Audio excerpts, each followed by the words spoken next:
يلا يا حبيبي كمل. ام حموكشة: نفسي اتطلق من ابو حموكشة واتجوز صابر الرباعي.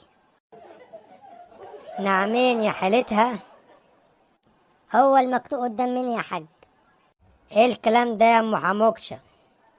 ايوه يا اخويا، هو الكلام ده. مش معنى انت عايز تتجوز هيفاء وهبي. طب ما احنا متفقين، ما نفضها سيرة ونخلص. يا اخويا ده كلام على الورق، ده انت اللي في القلب يا ابو حموكشة. أصيلة يا ام حموكشة. ممس: يا اخويا انا موجود. نفسي في 2023 اتجوز هيفاء وهبي. نعم ايه يا ممس؟ هو احنا هنتخش على امنيات بعض ولا ايه؟ لا مؤاخذة يا ابو حموكشة، ما كنتش